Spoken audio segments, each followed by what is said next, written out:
the rankings really don't matter. When you think about rankings and you think guys who have been awarded these big money fights or guys who've been rumored to fight Nate Diaz, right? Nate Diaz Woodley, that's out of left field. You had the CM Punk fight. You had these weird experiments and this big pile of, I should say, this big vat of stew, this entertainment stew isn't working. It isn't working. I think we're going to look back on these money fights and go, wow, boy, that was a mistake. No one really takes it serious anymore. The rankings really don't mean shit. Most fans know where they stand. I guess if you're a common viewer and you see a 4 or a 7 or a 2 or a 3 next to the guy's name, you go, oh, he must be pretty good. Well, if they're fighting on Fox or then pay-per-view, you automatically assume they're pretty good.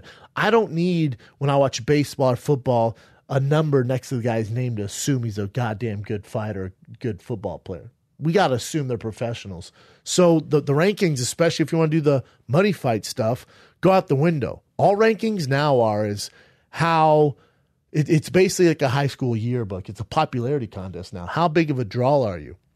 Because the rankings that you see on the UFC website, when you go to UFC.com or wherever you want to get your rankings from, the most legit one is UFC.com, right? Because that's what the UFC goes off of.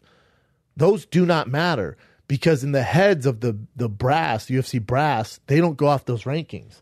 They go off a popularity contest. It's very similar to high school. Who's the most popular? Who's the most controversial? Who's going to get the most eyeballs if we book it? And then you go, yeah, but that guy's ranked 7. Why would he fight the champ? Because we'll get the most money for it. All right, what about 6 through fucking 1? No one knows 2. No one knows 3. I know, but they've earned it. They've deserved it.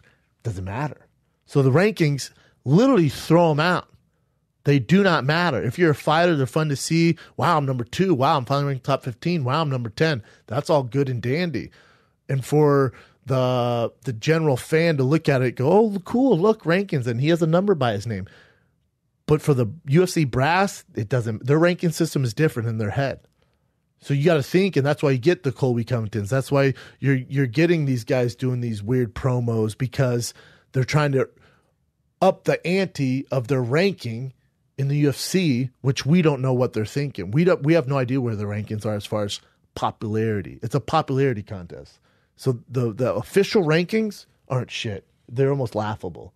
It's a popularity contest. How popular are you? What can you do to get more popular? What show can you get on? What interview can you do? What promo can you rip? How good do you look? Can you model this? Can you get on Dancing with the Stars? Can you get in this movie? How good are you in social media? That's what matters.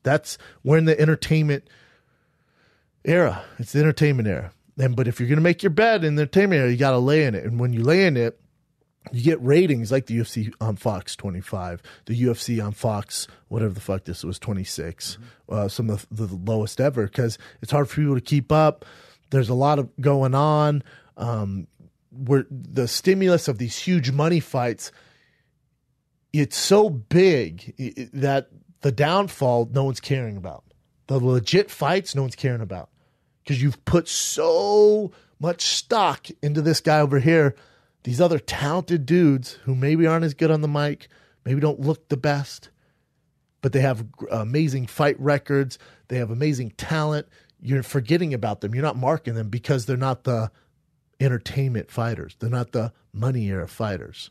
And now you're seeing you're reaping the labor of what you're doing. But I don't think it's all in the UFC, but a big portion of it is.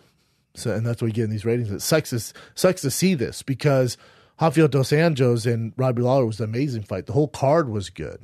Van Zandt versus Watterson, fun fight. Weidman versus Gaslam, hell of a fight.